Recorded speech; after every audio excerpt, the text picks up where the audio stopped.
बिस्मिल्लाहिर्रहमानिर्रहीम। अस्सलाम वालेकुम।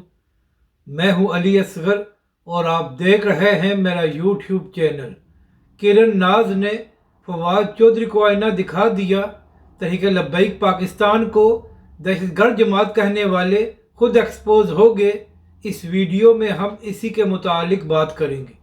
नाजरीन कराम, जब इमरान खान की हुकूमत में तहरीक लब्बैक पाकिस्तान नामूस रिसालत के मामले पर मैदान में आई थी और अल्लामा साद हुसैन रिजवी को गिरफ्तार किया गया था और तहरीक लब्बैक के ख़िलाफ़ पाकिस्तान की तारीख का बदतरीन ऑपरेशन किया गया था, तो उस वक्त फवाद चौधरी साहब प्रेस कॉन्फ्रेंस करके फरमाया करते थे कि तहरीक लब्बैक पाकिस्तान एक सियासी जमात नहीं है बल्कि तहरीक लब्बैक एक शिद्दत पसंद जमात है।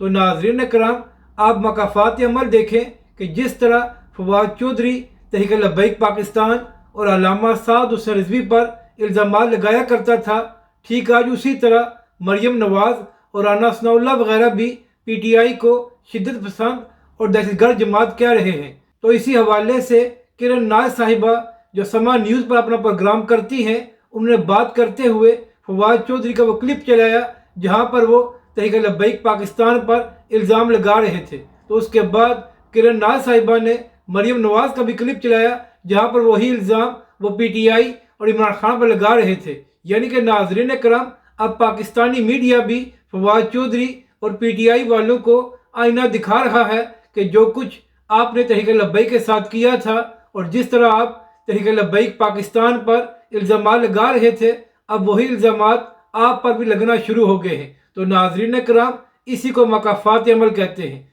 मगर जो फवाद चौधरी बड़ी बातें किया करता था, जैसे इमरान खान पर मुश्किल वक्त आया है तो इमरान खान और PTI का साथ छोड़कर भाग गया है, जबकि दूसरी जानब तहरीक लब्बैक पाकिस्तान के आम कारकुनों ने हर किसी की मुश्किल बर्दाश्त की थी, मगर उन्होंने तहरीक लब्बैक पाकिस्तान और अल्लामा साद हुसैन रिजवी का साथ नहीं छोड़ा था। अपनी राय का ज़रूर इज़हार करें कि आपको ये वीडियो कैसी लगी और हमारे इस चैनल को भी सब्सक्राइब करें।